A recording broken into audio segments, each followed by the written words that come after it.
Sí.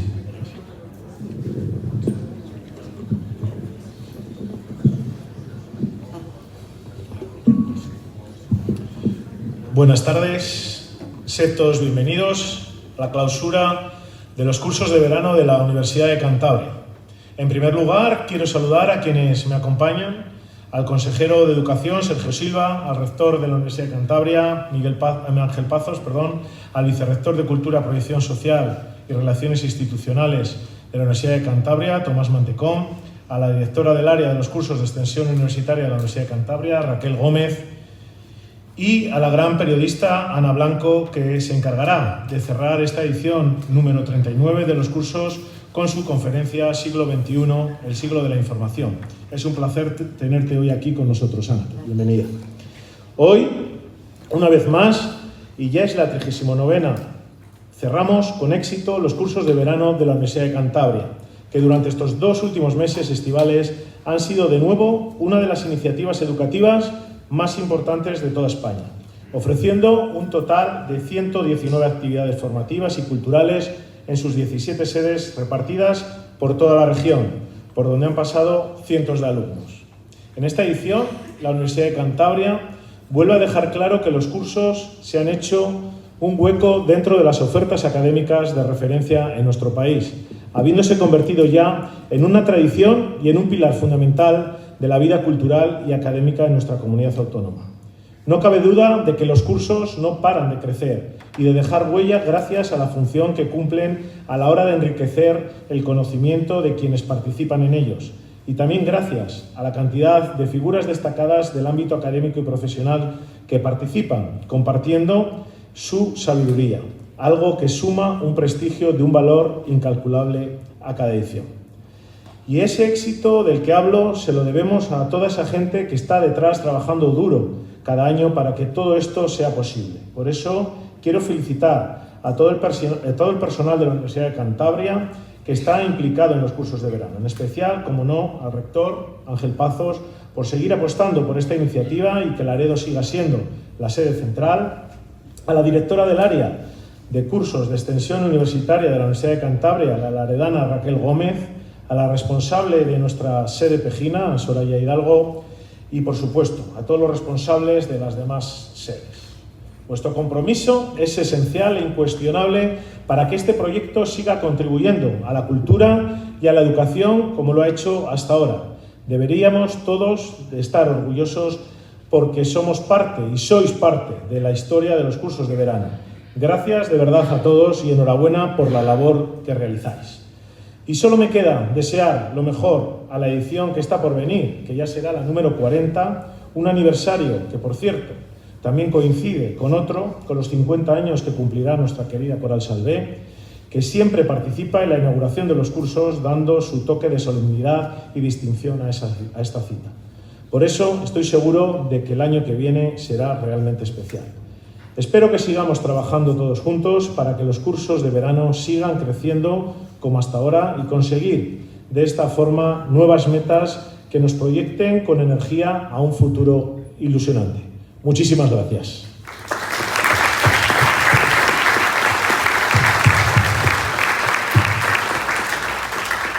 Ahora le cedo la palabra a nuestro consejero de Educación, Formación Profesional y Universidades, el señor Sergio Silva. Muchas gracias, rector magnífico, querido Ángel, alcalde, excelentísimo alcalde, querido Miguel, conferenciante Ana Blanco, directora de los cursos de verano Raquel, vicerrector de Cultura Tomás, directora general Marta Pascual, el resto de autoridades civiles, militares, resto de equipo rectoral, vecinos y vecinas de Laredo, amigos todos al fin y al cabo, pues muy buenas tardes. Es un placer para mí estar hoy aquí de nuevo. Tuve la ocasión de estar en la clausura de los cursos de verano de la 38ª edición del curso pasado y vuelvo aquí un año después, pues gustoso de hacerlo y encantado de volver a la Villa de Laredo. Vuelvo en mi doble condición de consejero de Educación, Formación Profesional y Universidades, subrayo lo de universidades, y como representante del Gobierno de Cantabria.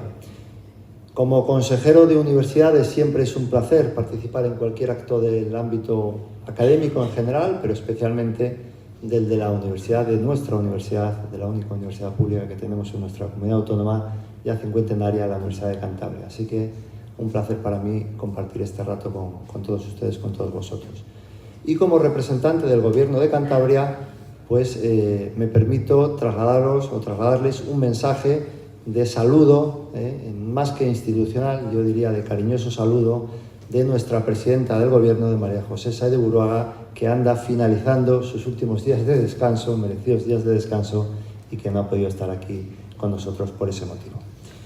Hoy hace exactamente 2 meses, un 28 de junio, que participamos en la inauguración de esta 39ª edición de los cursos de verano de la Universidad de Cantabria en la iglesia de Santa María de la Asunción, donde pudimos escuchar una interesante lección magistral, al menos para mí lo fue, de Roberto Fernández, donde nos habló del papel que Europa juega en la sociedad actual o en el mundo actual, y de cómo los valores personales y los valores morales de cada uno pues deben estar en la base de la toma de decisiones. 2 meses después estamos en la clausura, yo creo que con una conferenciante con otro perfil, por supuesto, pero de tremendo interés, y yo creo que la sala o el aforo de la sala habla por sí solo, y que de alguna manera representa pues muchos momentos de muchas familias y de muchas casas de nuestro querido país.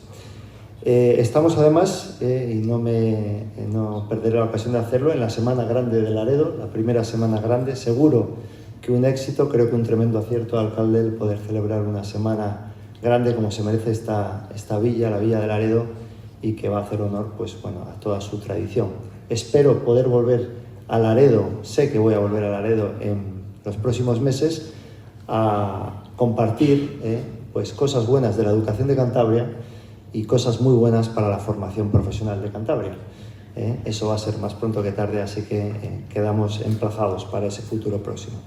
Bien, como digo, hace 2 meses tuvimos el placer de inaugurar estos cursos de verano, y hoy tenemos el placer, el lujo de poner, por así decirlo, broche de oro a su clausura.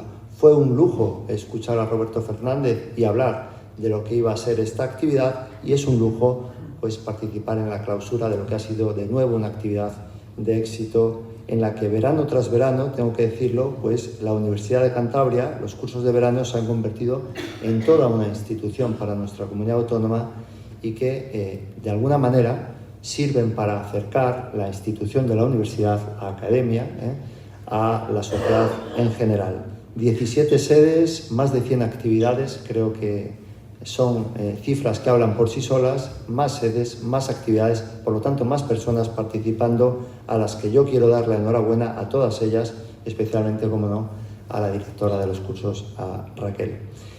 Realmente tiene muchas finalidades los cursos de verano, pero una de ellas, como digo, es acercar la universidad a la ciudadanía, a la sociedad en general, no solo a la sociedad de Cantabria, en cuanto a personas que vivimos en Cantabria, sino a personas que nos visitan. Y es un auténtico lujo pues, contar con grandes conferenciantes, personajes muy destacados de muy distintos ámbitos del panorama nacional y a veces internacional, que se acercan a Cantabria. Por este y por muchos otros motivos, desde el Gobierno de Cantabria, vuelvo a insistir en algo que suelo decir siempre que tengo ocasión, estamos convencidos de que debemos respaldar, debemos apoyar a la institución de la Universidad de Cantabria. Lo hemos hecho a lo largo de este ya más de un año de gobierno regional, con distintas acciones, recordando aquello de hechos son amores y no buenas razones.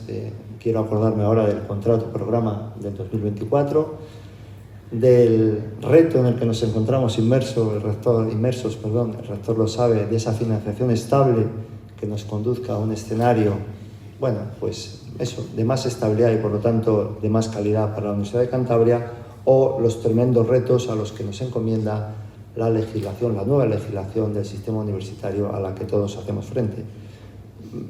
Para esto el Gobierno de Cantabria tiene claro, tiene la convicción absoluta de que la universidad constituye un activo a lo largo de la historia de nuestra comunidad autónoma, y lo va a seguir constituyendo por su oferta formativa, por su historia, un campus ya más que cincuentenario, de excelencia internacional, y que constituye un referente para muchas y muchas personas, muchas y muchas instituciones que tenemos que seguir poniendo en valor. Así que vuelvo a manifestar, vuelvo a poner sobre la mesa ese expreso apoyo del Gobierno de Cantabria de manera indubitada. Un momento crucial en el que se encuentran todas las universidades de nuestro país, el sistema universitario. No me puedo abstraer de esta situación, de la nueva ley orgánica del sistema universitario, que nos hace a todos, a los que estamos aquí y a los que en un futuro próximo quizás estén, pues tener altura de miras para saber que estamos definiendo lo que va a ser la universidad de nuestro país en las próximas, yo diría que décadas, teniendo en cuenta que la anterior ley pues tiene más de 20 años. Creo que es un momento en el que debemos más que nunca tener esa perspectiva a medio y largo plazo, como yo suelo decir a mi equipo, ese paso corto y mirada larga para que las cosas salgan lo mejor posible, y estoy convencido de que así será. No quiero extenderme más, creo que lo interesante es sobre todo escuchar a la conferenciante hoy. Quiero sí agradecer de nuevo a todas las personas que habéis o han asistido hoy a este acto, a todas las personas que hacen posible los cursos de verano, al equipo rectoral y al rector, especialmente ese apoyo decidido a desarrollar más acciones que las estrictamente necesarias de la Universidad de Cantabria. Y no puedo, estimado rector, acabar esta intervención, especialmente hoy, en que quizás la prensa se hace eco de algo que ya sabíamos muchos. Bueno, pues no sé los actos que quedan o que te quedan como rector, pero yo en cada uno de ellos voy a aprovechar pues para darte o hacer un reconocimiento. Creo que llevamos más de un año trabajando y muchas veces bueno, pues las personas son las que hacen que el trabajo sea más fácil o más difícil, independientemente de que los proyectos o los retos a los que nos enfrentemos sean más o menos complicados, y yo tengo que estar pues más que satisfecho, más que agradecido por toda tu colaboración. Así que reconozco toda tu labor como rector, la que has tenido en el pasado y desde luego la que hemos podido compartir este último año. Muchísimas gracias.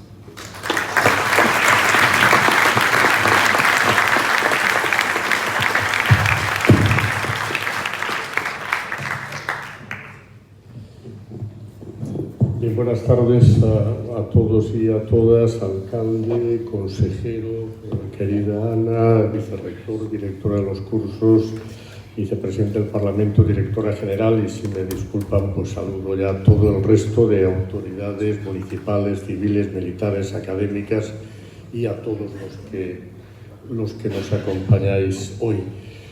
En primer lugar, decir que este es bueno, un año más el momento de la clausura de estos cursos, y quizás siempre cuando se hace esa clausura, pues en fin, se comenta algún par de cosas de lo que han sido los cursos, y yo creo que con mucha brevedad, quizá lo que me interesa más decir es que después, como todos saben, de esa reducción en la participación en los cursos que hubo después de la pandemia, y que ha sido un proceso relativamente largo, podemos decir que este año hemos recuperado ya las cifras de matriculados en los cursos, las cifras de asistentes a todas las actividades, conferencias, talleres, y por tanto yo creo que este es un buen balance, el saber que hemos superado ya aquella situación especial. En segundo lugar, recordar algo que han dicho quienes me han antecedido, y es que los cursos de verano de la Universidad de Cantabria tienen dos marcas un poco diferentes de lo que es el curso ordinario de la universidad. Uno es que son cursos que permiten una fórmula más abierta de debatir, de tocar nuevos temas, y la otra cosa muy importante para nosotros, la clave, es que es una forma de extender la Universidad de Cantabria por toda la comunidad autónoma. Es decir, salir de las aulas de invierno, que tenemos lógicamente muy restringidas en un par o tres de lugares de Cantabria, y básicamente, ¿no?, con gran mayoría en Santander, por razones obvias, y distribuir todo el conocimiento y toda nuestra actividad por toda la geografía de la comunidad. Creo que si logramos eso, pues estamos poniendo nuestro pequeño granito de arena. Dicho eso, no puedo dejar, por un lado, Miguel, de agradecer en tu nombre a la Villa de Laredo toda la colaboración y todo el apoyo que desde hace pues cerca de 40 años ha prestado a los cursos. Los cursos empezaron, digamos, en esta villa, y aquí hay un testigo privilegiado de ello, y esta villa ha sido siempre un elemento clave para los cursos y sigue siéndolo. Luego, la vocación de extender los cursos por Cantabria era importante, pero seguimos sabiendo que este es el núcleo fundamental.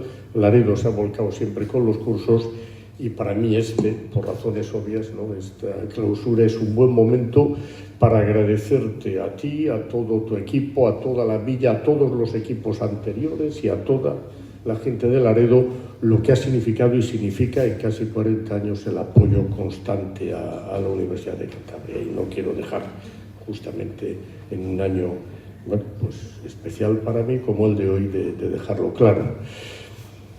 Por otro lado, agradezco, Sergio, tus palabras. Creo que la sintonía que existe es obvia, ¿no? Tú lo has dicho, yo lo repito, creo que estamos trabajando muy bien, Gobierno y Universidad de Cantabria, en todo lo que tenemos en común, que es mucho, que tú lo has citado, y quiero pues agradecer las palabras de apoyo que has comentado y decir que, por supuesto, ese espíritu va a seguir en lo que a mí me queda, y estoy seguro que ya puedo predecir que seguirá en el futuro. Y por último, y muy importante, pues yo creo que tenemos aquí a una conferenciante absolutamente de lujo. Quiero agradecerte, Ana, ya te lo he dicho antes, ¿no?, que hayas aceptado el venir a cerrar estos cursos. Para nosotros es un honor.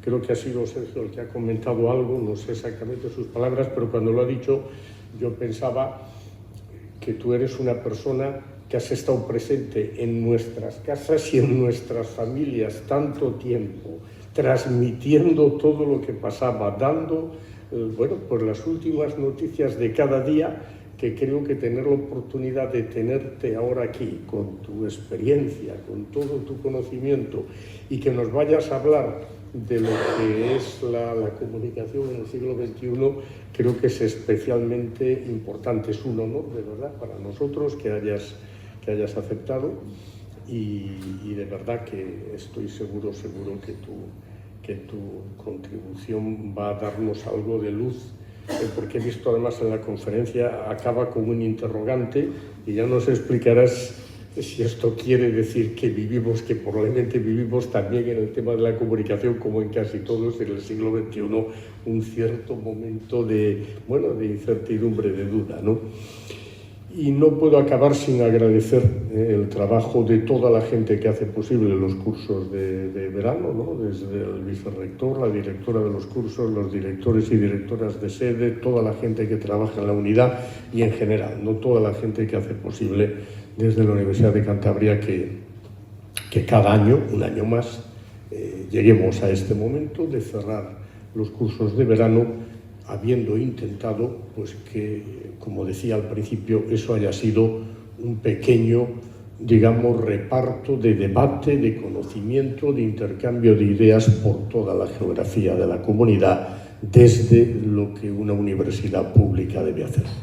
De tal manera que muchas gracias a todos de corazón, y vuelvo a decir aquí en presencia del alcalde mi agradecimiento personal a lo que ha significado y significa Laredo para estos cursos. Muchas gracias.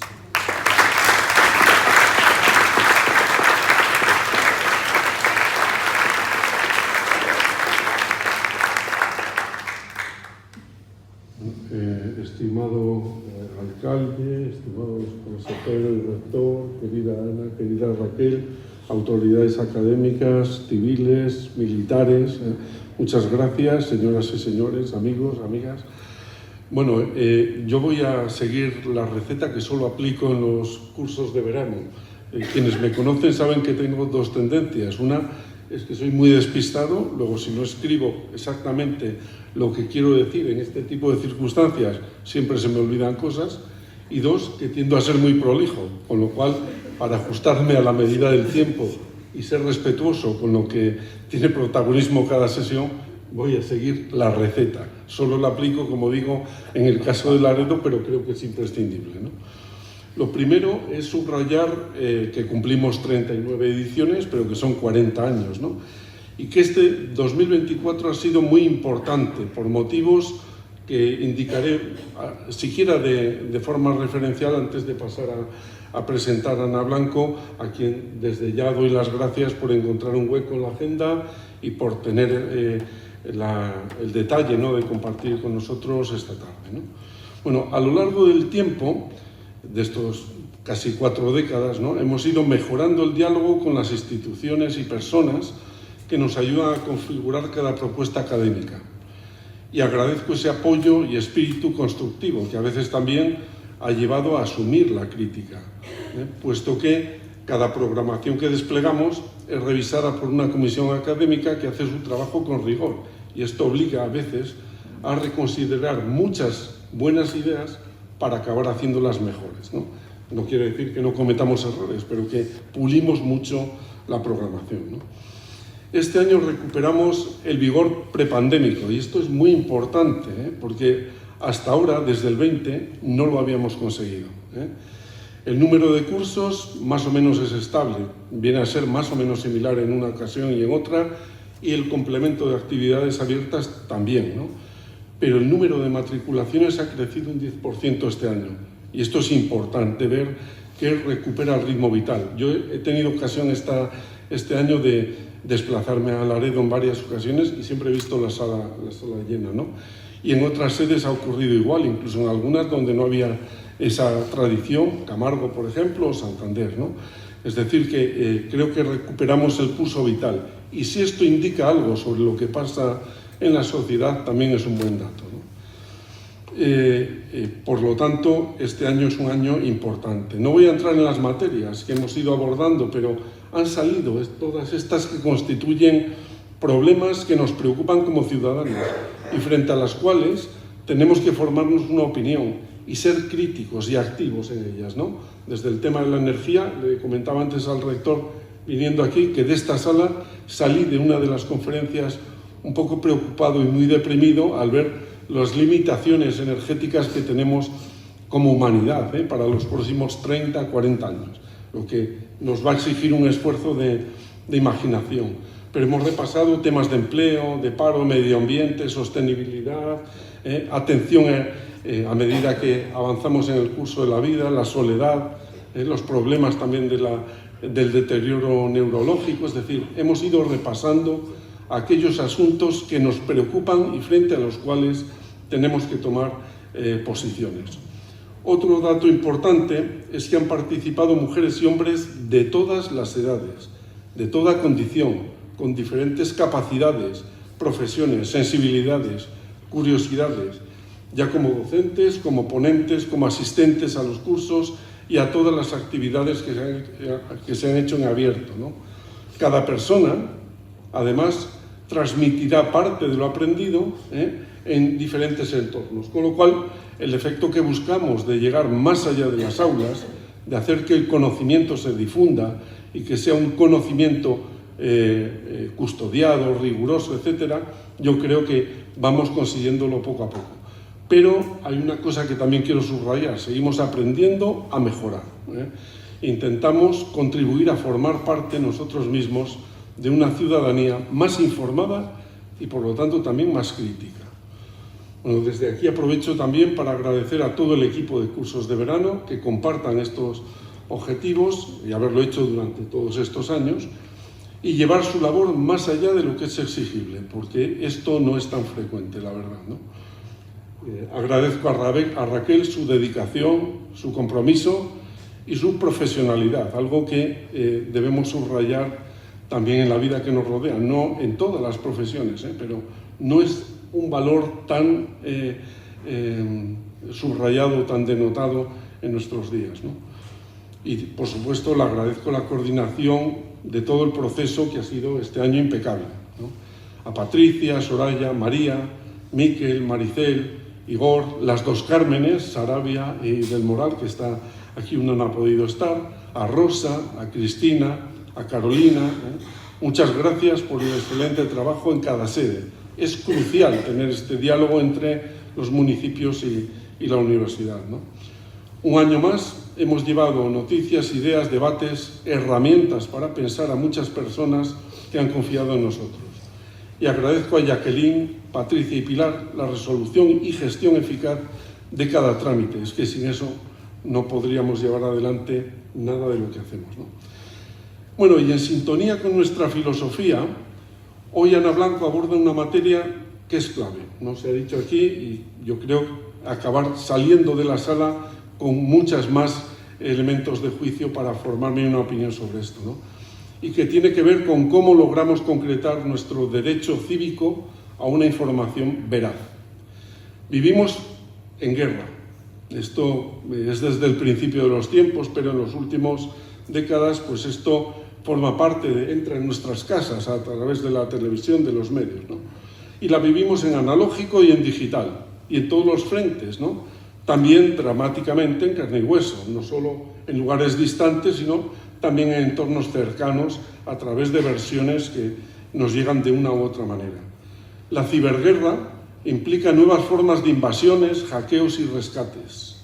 La desinformación es un arma infinita que pone a prueba las herramientas de las sociedades democráticas para responder desde el derecho en el plano nacional e internacional.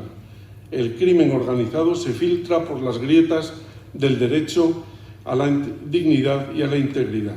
Estamos a la orden del día de estas cosas porque existe la ética profesional y porque hay profesionales de la información, ¿no?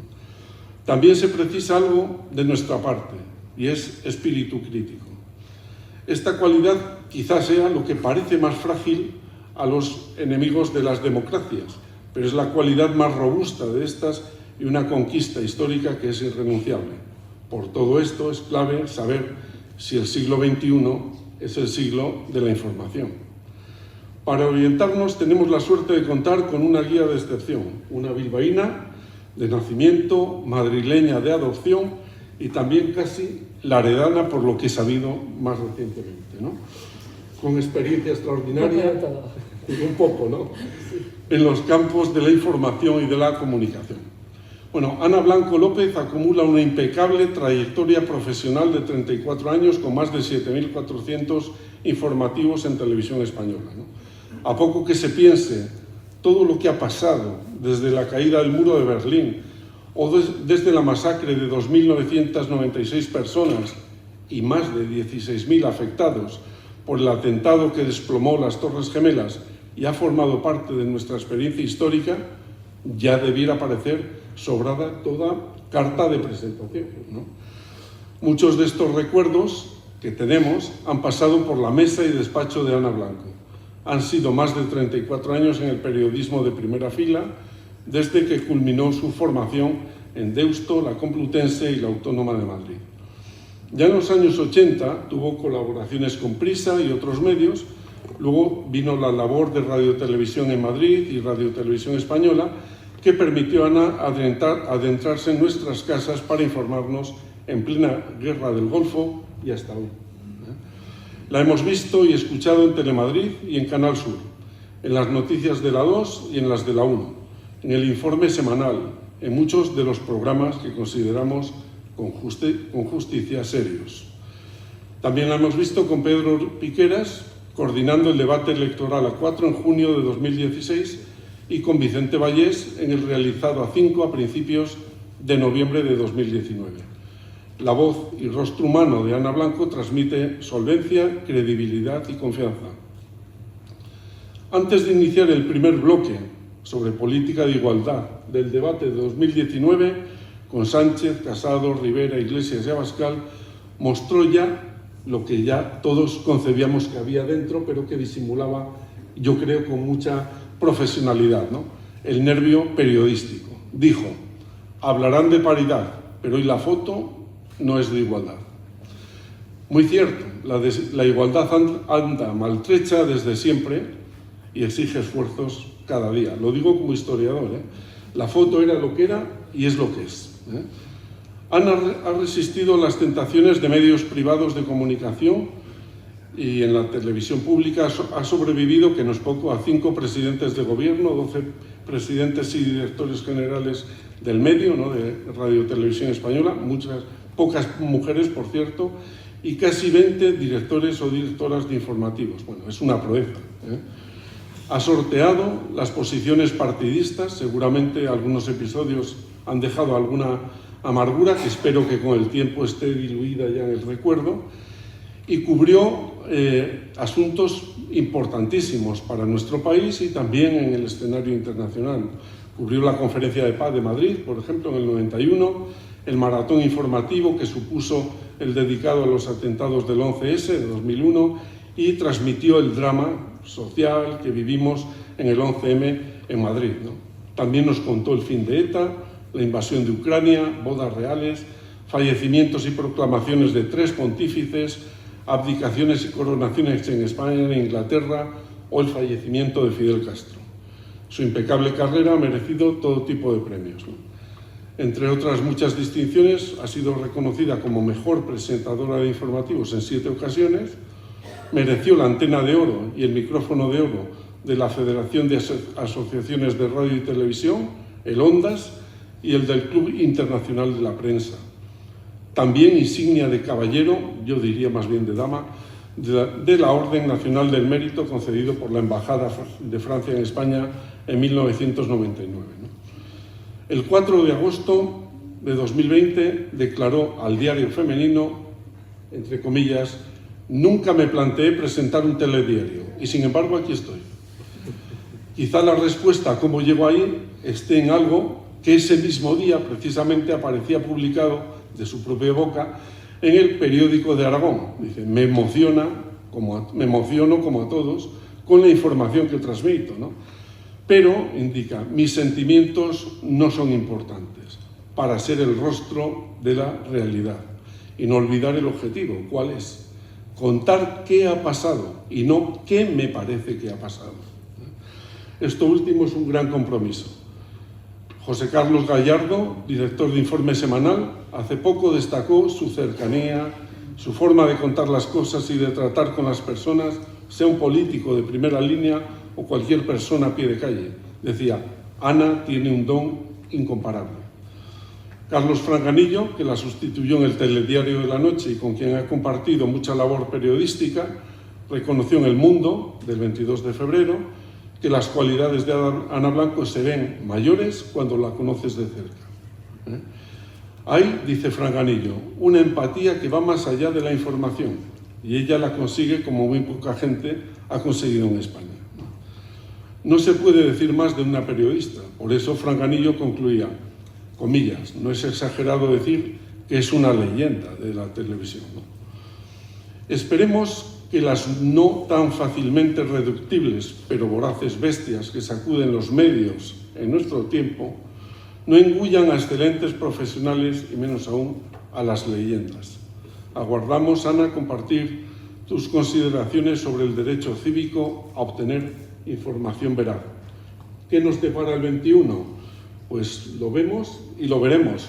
Así que muchas gracias por acompañarnos.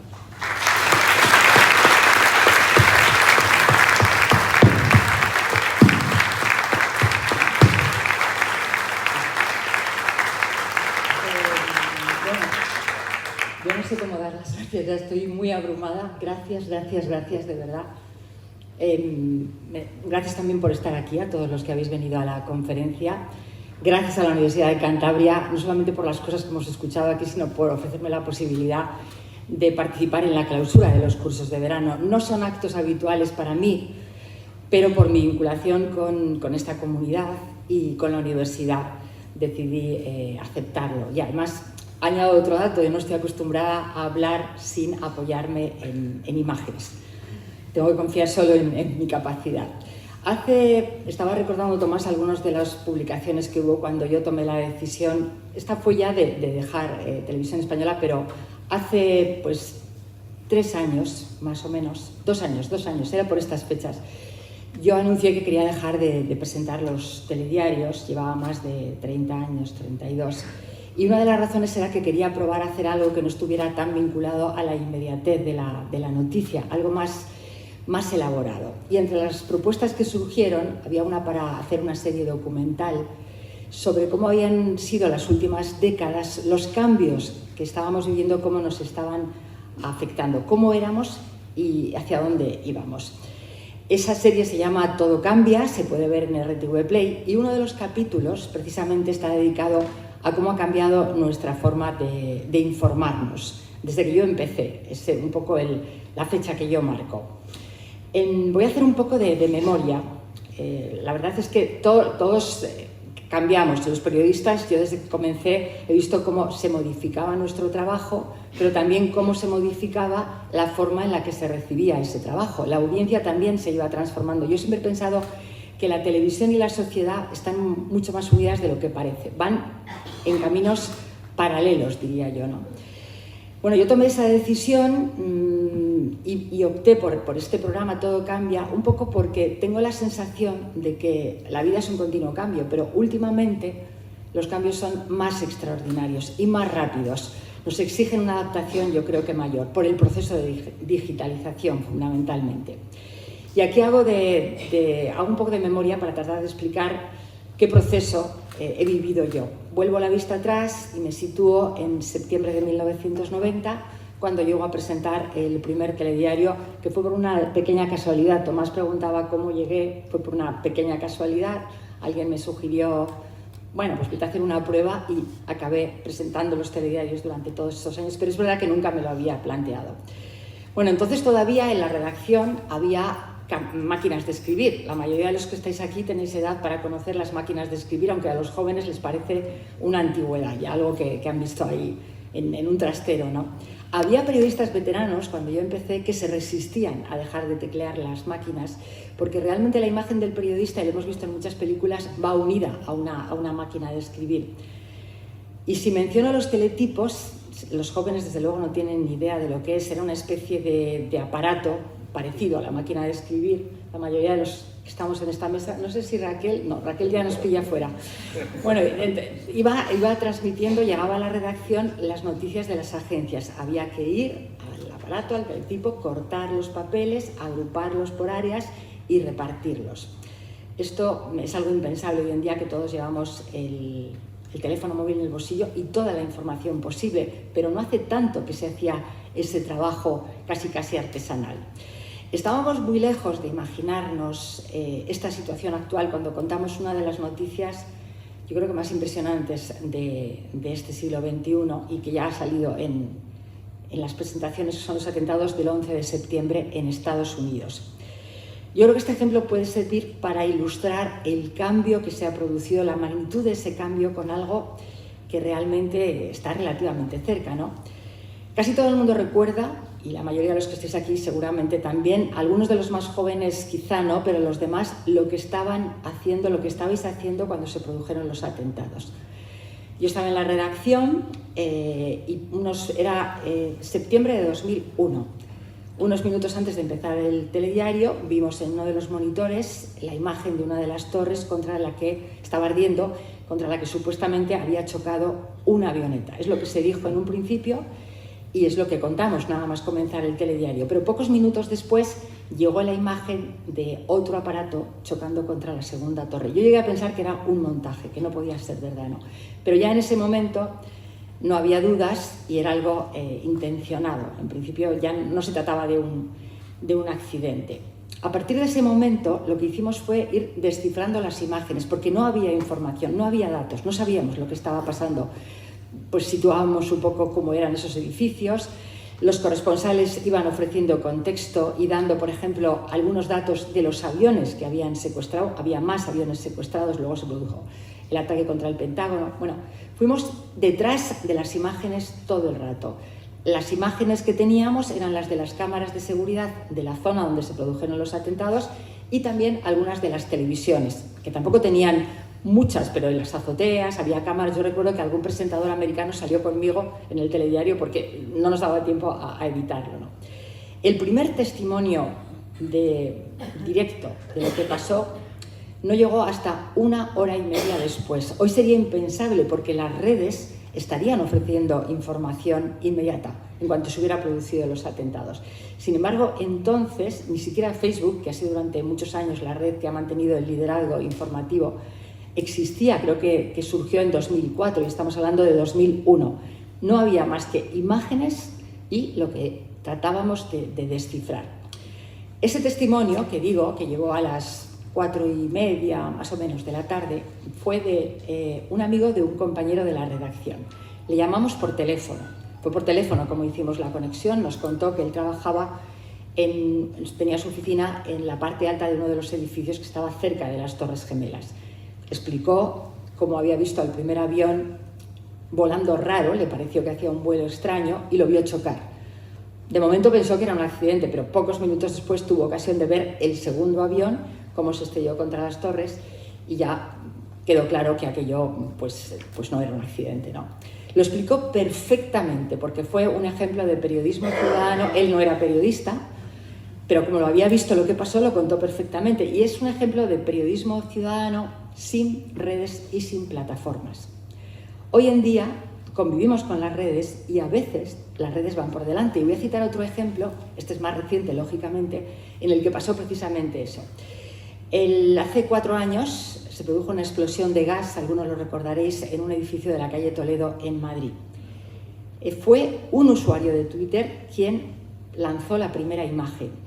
Ese mensaje, ese tuit y los que le siguieron fue lo que sirvió para alertar a los medios de comunicación y probablemente también a los equipos de emergencia.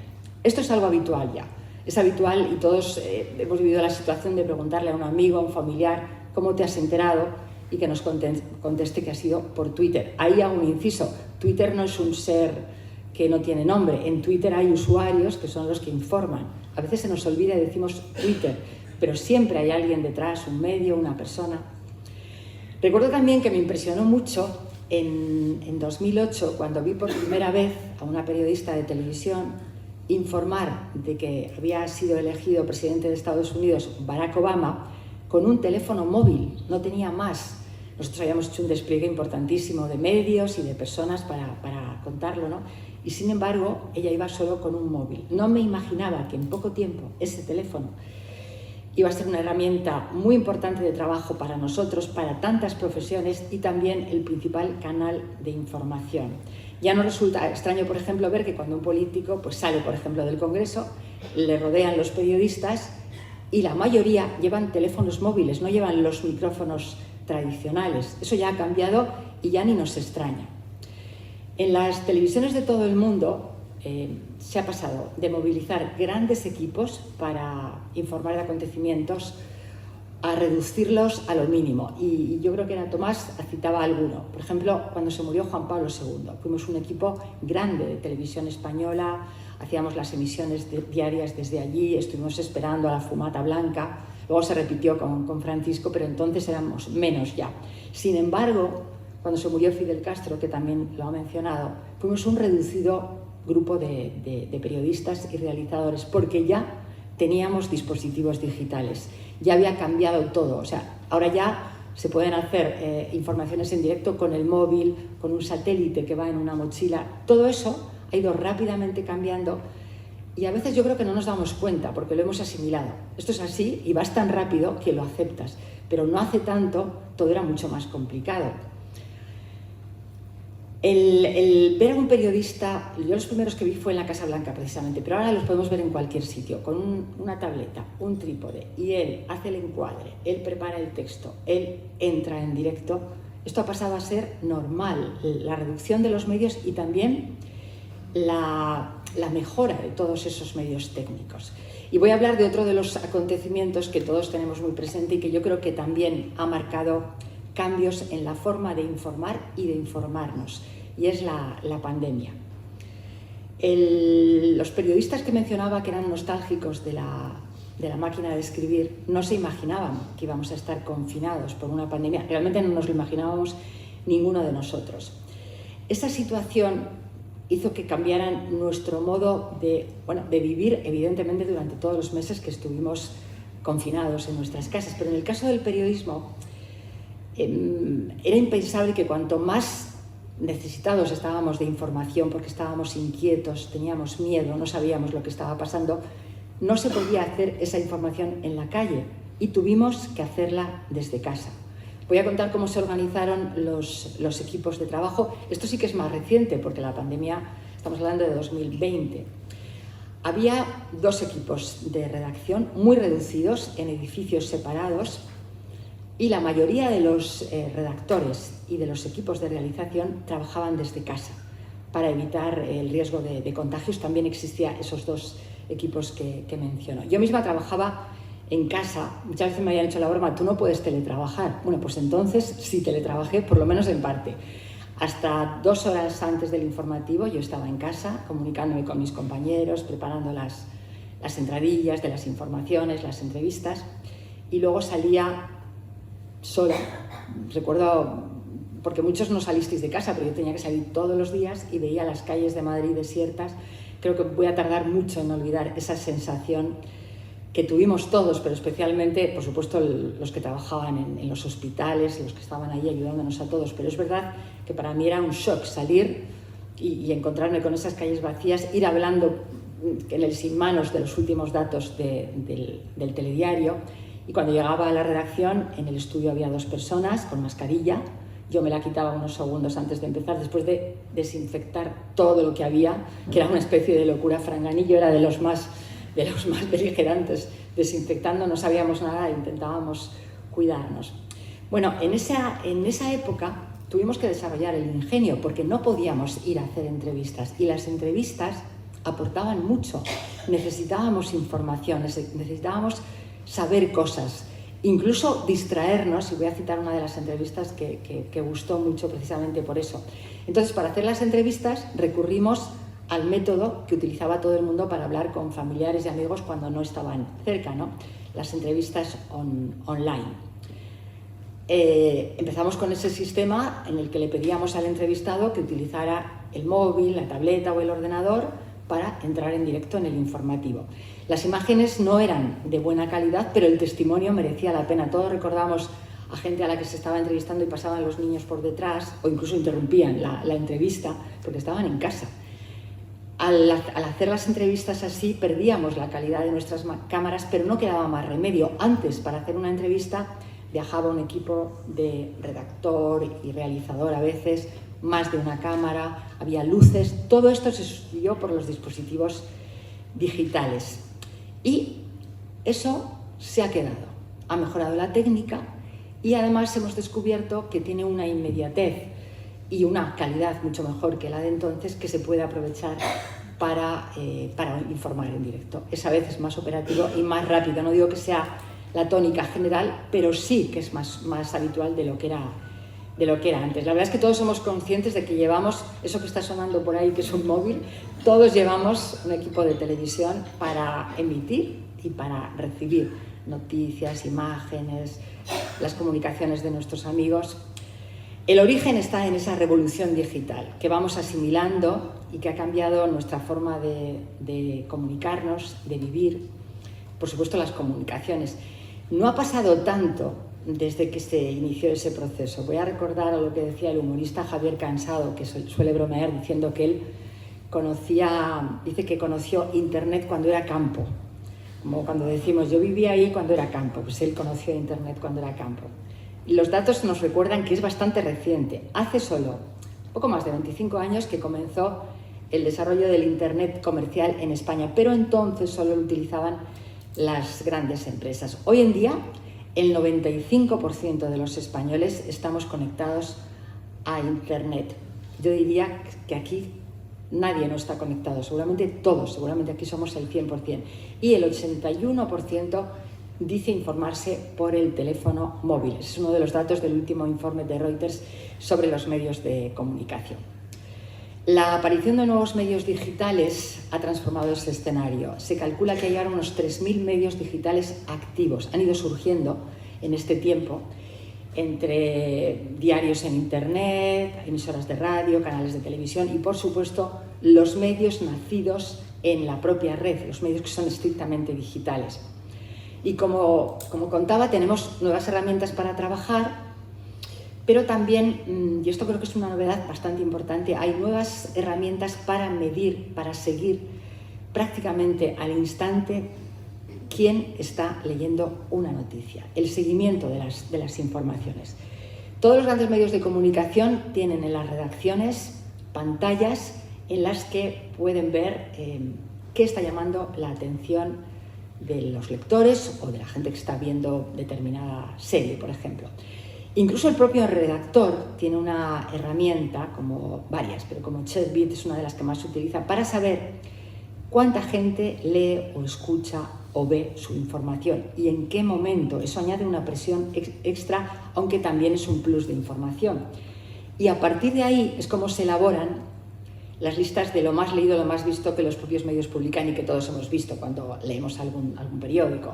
Por ejemplo, esta mañana, lo más visto en el país era de deshuesar jamones a sacar matrículas de honor en medicina. Creo que después iba a Venezuela, pero la más leída era esta. En el diario Montañés, lo más leído esta mañana era Mercadona comienza a construir un nuevo supermercado en el polígono de Solares.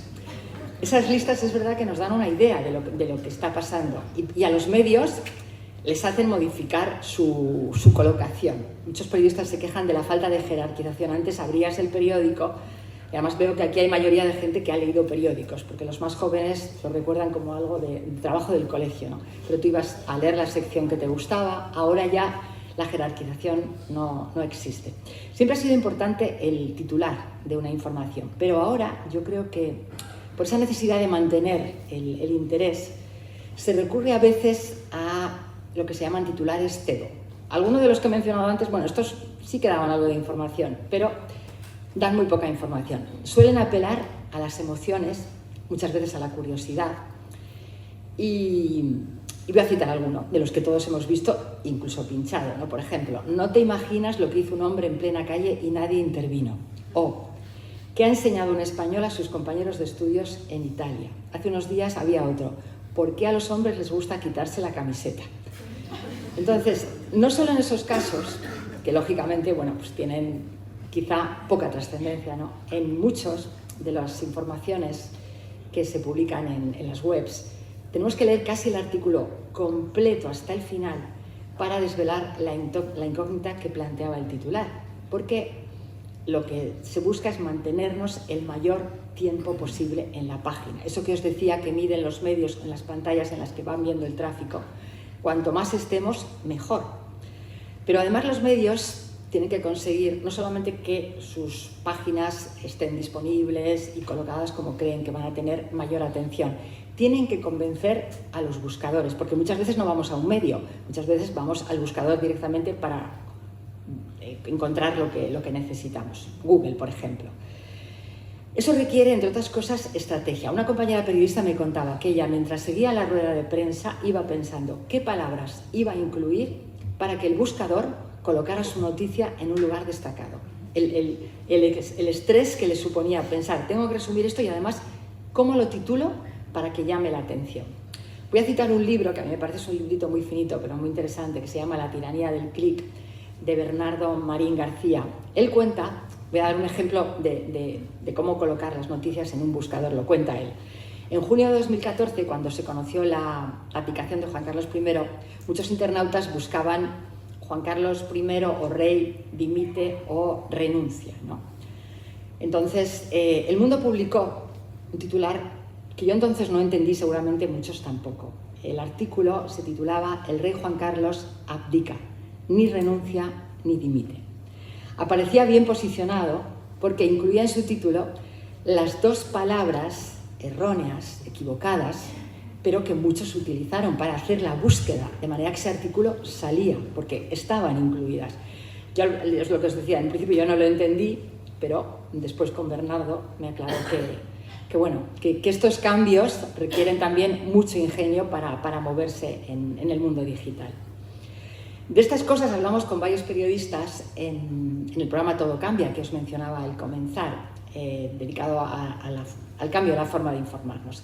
A mi compañera Rosa María Calaf, que muchos de vosotros conoceréis, que sigue leyendo periódicos en papel, pero también sigue la información en los medios digitales, le preocupa que por la dependencia del clic, de pinchar, se prime lo que impacta sobre lo que importa, es lo que nos dijo. Dice que la tecnología para ella es la mejor herramienta que hemos tenido para el conocimiento, pero hay que utilizarla bien, no cree que sepamos todos utilizarla bien.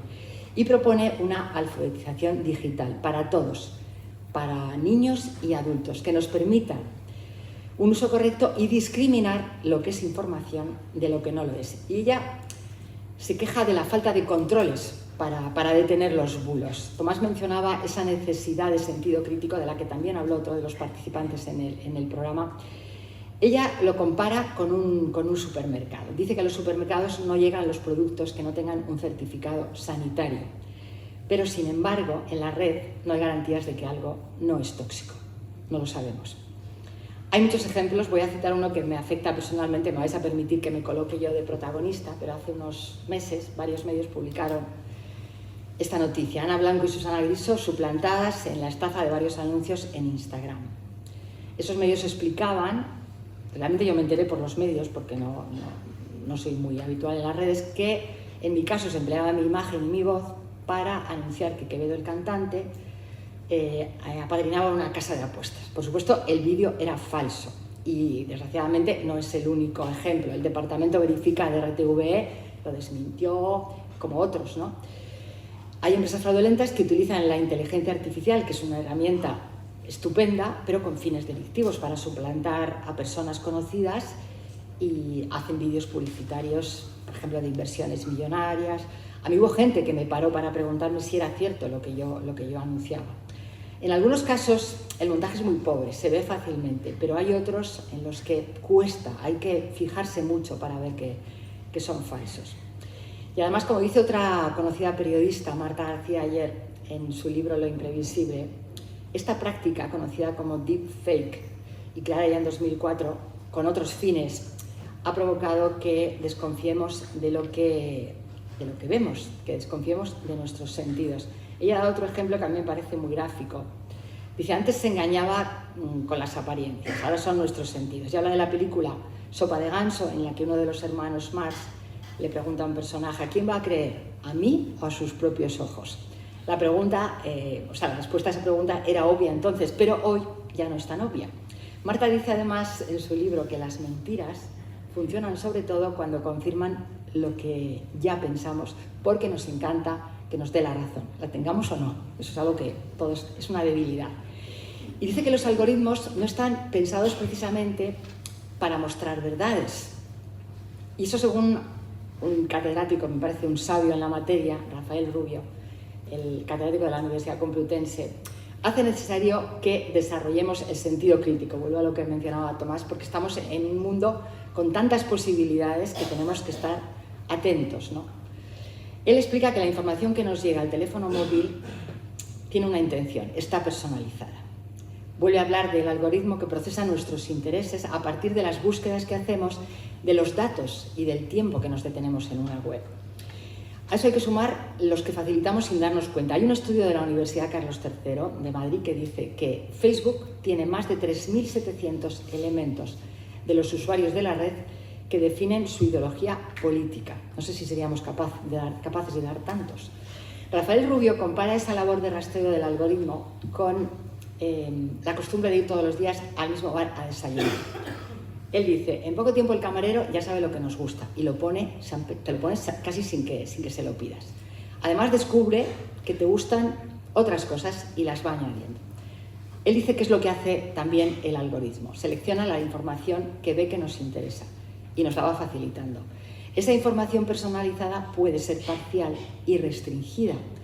Para tener una visión más global, si es lo que queremos, él propone que le engañemos un poco al algoritmo y hagamos búsquedas diferentes y ampliar así nuestras fuentes. Es como pedir un día un bollo para desayunar y el día siguiente un pincho de tortilla. El camarero ya a lo mejor te pregunta, bueno, hoy, ¿qué es lo que te apetece? No. Yo tengo un amigo que hace preguntas muy raras por las mañanas para que Google no sepa qué está buscando. Puede poner, por ejemplo, ¿cómo se emparejan los canguros? Y al día siguiente, ¿qué calcetines son los que se secan antes? ¿Para qué el algoritmo? O sea, no puede decir que está solo interesado en los canguros. De todas formas, y hay que hacer una salvedad, hay gente que prefiere que no le distraigan con asuntos que no les importan y valoran esa información personalizada que recopila lo que supuestamente les interesa más. A veces el objetivo no es engañar, yo creo que la mayoría de las veces no lo es, pero ahora la información ha pasado de tratarse y trabajarse a transmitirse en streaming, en directo, conforme pasa. Y no siempre se advierte de que está sujeta a errores, porque al principio puede parecer algo y luego ser algo completamente diferente. Lo que es evidente es que todo esto ha hecho que cambie nuestra forma de acceder a la información. Y hay varias pruebas de la rapidez del cambio que estamos viviendo, pero sobre todo los datos relacionados con los más jóvenes lo demuestran claramente. Las redes sociales son ya la principal fuente de información, de noticias para los menores de 35 años, especialmente Instagram y X, el antiguo Twitter. Ellos dicen, los jóvenes dicen que es en las redes donde encuentran los temas que les interesan, que según ellos no los tratan los medios tradicionales. Y eso es lo que llevó a las creadoras de Actuality, su canal de noticias en TikTok, que tiene ya 5 millones de seguidores. Ellas dicen que no encontraban lo que les interesaba en los medios tradicionales y decidieron poner en marcha esta página. Lo explican perfectamente, cuentan la actualidad, lo dicen ellas, a través del entretenimiento y defienden que todo se puede contar en un minuto. Esto sí que ya es un gran cambio. TikTok es una de las plataformas que más crece entre los jóvenes. Por primera vez ha superado en seguidores en redes a Twitter, ahora X. En este caso es evidente, pero en todos los estudios se ve como el vídeo va ganando terreno, se convierte en una fuente muy importante de las noticias en los medios digitales. Por supuesto, en las televisiones también lo es, lógicamente, pero además el repetir esos vídeos en sus páginas digitales, porque la gente a veces no tiene tiempo o se ha acostumbrado a que sea todo mucho más rápido. No solo en TikTok, también en YouTube, decía, están triunfando los vídeos. Y en las dos plataformas, una de las cosas que se ha notado es que se tiende a seguir a influencers, a creadores de contenido, a jóvenes creadores. No se busca tanto los medios como que alguien personalice la información. Ayer vi un artículo en la Vanguardia de Antonio Gutiérrez Rubí, que contaba cómo en la Convención Demócrata había habido una sala especial para los influencers, que incluso intervinieron durante la conferencia, tuvieron un papel al margen de los periodistas. Los usuarios de estas redes sociales se informan más a través de personas concretas a las que siguen que a los periodistas. Estaba por encima del 50% el dato que él daba, y él alertaba de la necesidad de saber quién te está hablando, quién te está explicando las noticias. Está cambiando la forma de informarnos, pero también el interés.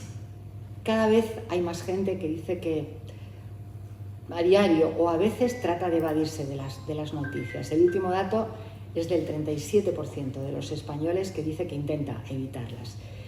Son, creo que 9 puntos más que el año pasado.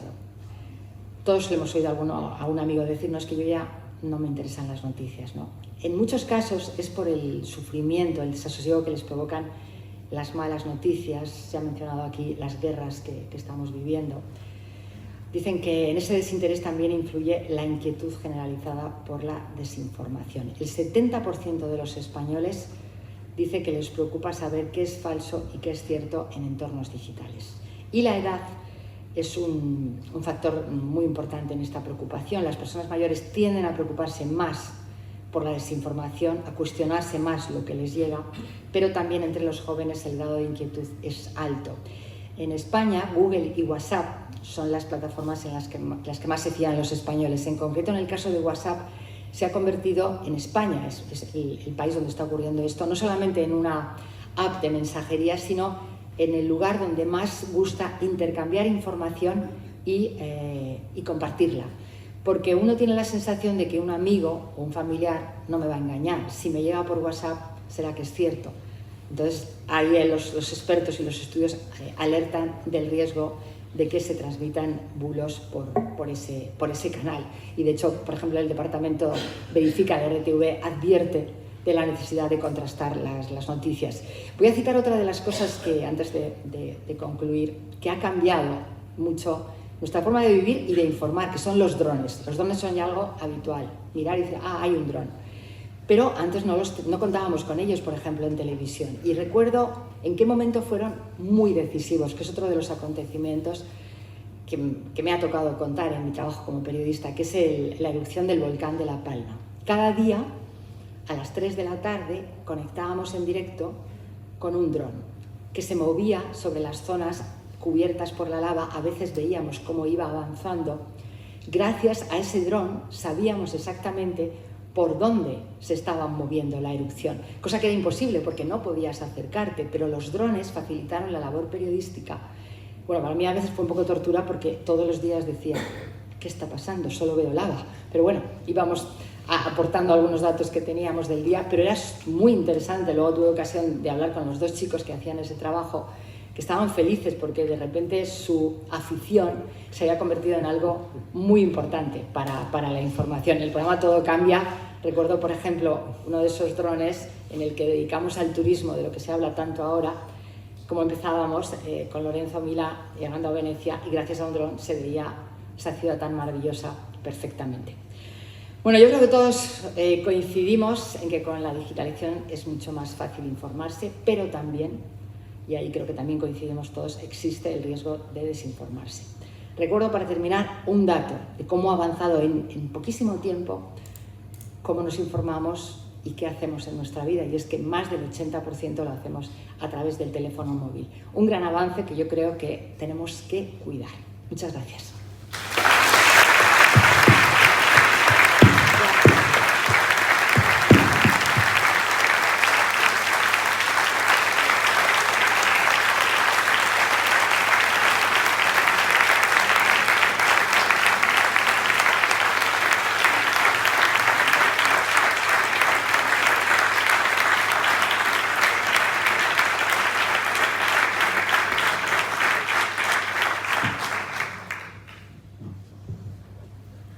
Bueno, pues nada, muchas gracias por haber venido, muchas gracias Ana por tu ponencia, muy interesante, y bueno, pues esperamos que el año que viene tener ese 40 aniversario y sea excepcional. Muchísimas gracias, bienvenidos.